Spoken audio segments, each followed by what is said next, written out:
sepi, langkah senyap ini ada dua kemungkinan. Meskipun tidak heboh, meskipun tidak terlalu banyak riak-riak, tahu-tahu PDIP melangkah dengan kesepian dan menuju sebuah kepastian kemenangan. Seandainya nanti Bu Mega memilih Mahfud, itu menurut saya sangat logis, sangat mudah diterima oleh akal sehat.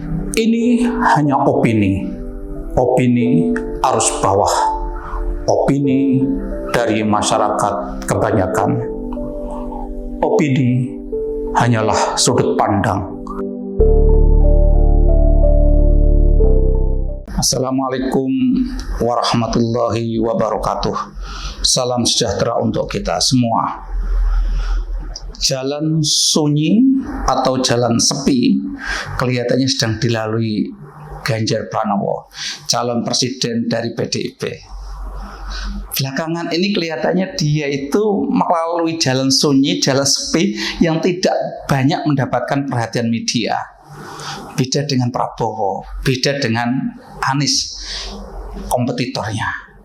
Prabowo saat ini justru menjadi calon presiden yang sedang menjadi sorotan paling utama. Ini karena apa?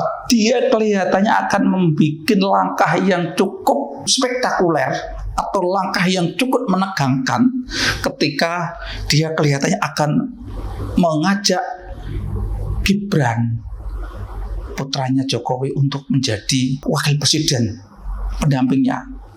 Ini betul-betul mendebarkan, ini betul-betul membuat banyak spekulasi. Karena apa? Kalau sampai ini terjadi, berarti apa?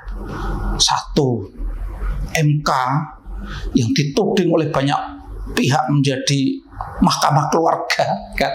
Jadi ternyata MK bisa disetir untuk kepentingan memuluskan Gibran agar bisa memenuhi syarat menjadi wakil presiden.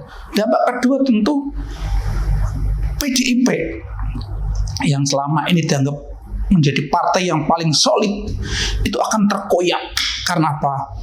Jokowi, Gibran yang selama ini menjadi kader di PDIP ini otomatis dengan seandainya Gibran jadi wakilnya Prabowo, berarti kesolidan atau soliditas PDIP terkoyak. Ini dari Prabowo. Makanya ini langkah yang akan ditempuh Prabowo itu merupakan langkah yang sekarang menjadi langkah yang sangat jadi perhatian banyak orang, dan ini akan menimbulkan kemungkinan perubahan-perubahan peta politik yang spektakuler yang mungkin tidak terprediksi.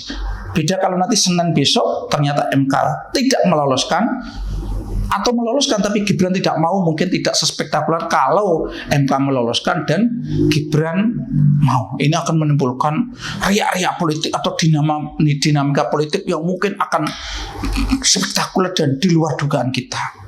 Kemudian Anies Baswedan dan Muhaimin. Ini dia sebenarnya sudah agak tenang, sudah punya calon, sudah punya pasangan, gitu, sudah dideklarasikan. Tapi persoalannya sekarang juga jadi sorotan. Karena apa? Belakangan salah satu kader Partai Nasdem yang menjadi pengusung utamanya, Syahrul Yassin Limpo atau mantan Menteri Pertanian, sekarang sedang jadi tersangka. Dan yang paling mengejutkan kemarin adalah KPK mengatakan bahwa sekian miliar uang yang diduga dikorupsi oleh Syahrul Yassin Limpo ini masuk ke Nasdem. Kalau ini dugaan ini semakin kuat, opini ini semakin kuat bahwa memang Nasdem mendapatkan aliran dana miliaran dari kadernya, yaitu mantan terus sekarang kan sudah mengundurkan diri. Ini kan akan jadi persoalan serius. Nah, ini masalah lagi. Ini nanti suatu ketika akan saya bikin konten sendiri ini. Masalah lagi bahwa kedatangan Muhaimin, kedatangan Muhaimin beserta PKB menjadi pasangannya Anies itu sampai sekarang ternyata berdasarkan hasil penelitian banyak lembaga survei itu tidak signifikan.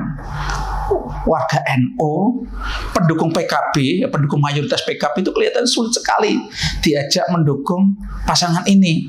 Kelihatannya ada sesuatu, ada persoalan serius yang menjadikan membawa masa PKB yang mayoritas NU itu untuk mendukung Anies itu kelihatan sulit.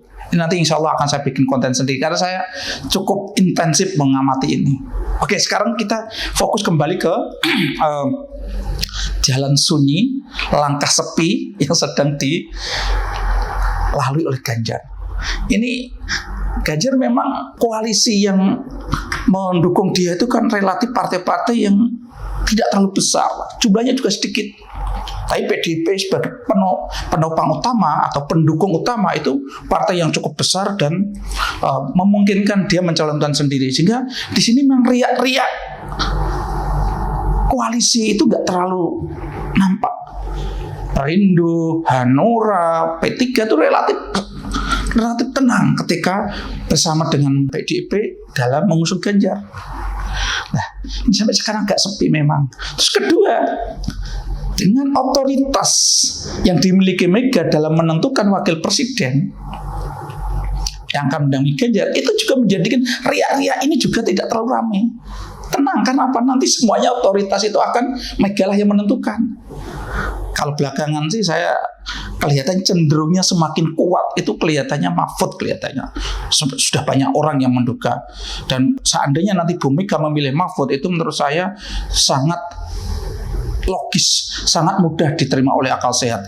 Karena 2019 lalu mestinya kan sudah PDIP sudah mau memakai Pak Mahfud, sudah mau memasangkan Pak Mahfud dengan Jokowi. Cuma di last minute karena ada gejolak, ada dinamika politik dari partai koalisinya ya, yang bekerjasama dengan PDIP pada waktu itu, akhirnya batal di last minute. Sekarang bisa jadi untuk semacam mengobati kepada Pak Mahfud, karena Pak Mahfud 5 tahun ini juga memberikan andil besar terhadap perjalanan pemerintahan Jokowi kan itu. Kelihatannya memang Pak Mahfud. Terus nomor 2, Pak Mahfud itu memang didambakan, diharapkan banyak orang. Dan yang terakhir juga ini penting, Pak Mahfud itu akan merepresentasikan sebagai komposisi religius dan nasionalis, juga memberikan representasi juga terkait dengan keberadaannya bahwa Pak Mahfud itu representasi daripada NU. Ini berarti rasional sekali. Kembali ke tadi, akhirnya karena penentu wakil presiden itu Bu Mega, akhirnya juga sepi. Nah, sepi ini, langkah sepi, langkah senyap ini ada 2 kemungkinan.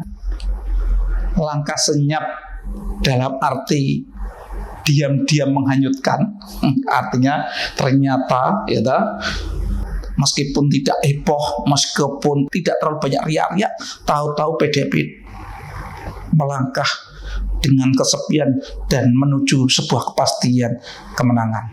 Bisa jadi, tapi bisa jadi langkah senyap, langkah sepi itu betul-betul memang sepi. Sepi artinya memang tidak ada dinamika yang berarti, dan itu artinya energinya tidak terlalu besar. Ya saya nggak tahu. Tapi kalau nanti pasangannya itu dengan Pak Mahfud, bisa jadi tadi yang pertama, diam-diam menghanyutkan, bisa jadi. Karena begitu nanti itu dipastikan, kan ini pendaftaran tinggal menghitung hari. Kita tunggu aja nanti siapa yang nanti akan dipilih Bu Mega dipasangkan dengan Ganjar. Dan saya nggak tahu ini langkah senyap, langkah sepi ini bagian dari strategi yang diskenario atau tidak, saya nggak tahu. Karena bisa jadi ada beberapa orang yang mengatakan, bisa jadi seandainya sekarang itu kesannya Jokowi itu memberikan ruang kepada Prabowo, bahkan sekarang orang sudah sangat yakin bahwa kelihatannya Gibran itu memang betul-betul mau dijadikan wakil presiden oleh Prabowo. Kan ada beberapa orang yang menduga bahwa itu langkah strategi bagaimana bahwa Prabowo ini juga dalam kendali Jokowi. Bisa jadi. Karena terus terang memang Prabowo itu langkah-langkahnya kadang mengkhawatirkan, mencemaskan. 2014 Pilpres 2019 itu langkah Prabowo mengkhawatirkan betul. Prabowo itu bukan memang kalau nggak dikendalikan, nggak ditemani, kalau dibiarkan seakan-akan justru dibiarkan dan dimungsuhi, dia itu ada kecenderungan melakukan langkah-langkah yang menakutkan. Ya maklum dia itu mantan militer, dan dia kan pernah mengatakan selama berkarir di militer dia selalu posisinya adalah posisi di lapangan. yang selalu menghadapi medan pertempuran. Jadi memang karakternya seperti itu, bahwa karakter adalah karakter bertempur, menang dan kalah gitu. Bahwa belakangan ini kelihatannya karakternya agak sedikit soft gitu ya, sedikit lebih enjoy, lebih nyantai. Itu kan belakang kata Prabowo sendiri, karena dia belakangan bekerja sama dengan Jokowi, banyak berinteraksi dengan Jokowi, dan banyak belajar dari Jokowi bagaimana cara berpolitik. Kayaknya begitu. Tapi kan karakter dasarnya itu adalah karakter sebagai pasukan tempur. Ini kalau memang nggak ditemani bahaya. Lah kalau ini memang terjadi, berarti Ganjar yang nanti akan menemukan jalan yang lebih mulus. Ya, apalagi tadi saya katakan, kalau pasangannya, orang yang akan mendampingi itu Pak Mahfud, ini jelas banyak orang sangat berharap. Oke, jadi seperti itu menurut saya. Jadi saat ini kelihatannya memang Ganjarlah menjadi calon wakil presidennya di detik-detik terakhir pendaftaran ini, yang kelihatannya tidak menjadi sorotan. Dan memang tidak menjadi sorotan publik, tidak menjadi sorotan itu ya bisa menguntungkan. Karena apa? Berarti dia tidak terlalu banyak dicari-cari kelemahannya. Dia tidak diincar gitu kan, titik lemahnya, dan dia bisa bergerak dengan tenang. Jadi intinya sekarang ini kita nggak tahu bahwa langkah senyap Ganjar itu nanti akan mendatangkan kemenangan atau sebaliknya. Ya, kita tunggu saja. Ini hanya analisa, Allah lah yang maha tahu. Wallahu a'lam bishawab. Cukup sekian. Assalamualaikum warahmatullahi wabarakatuh.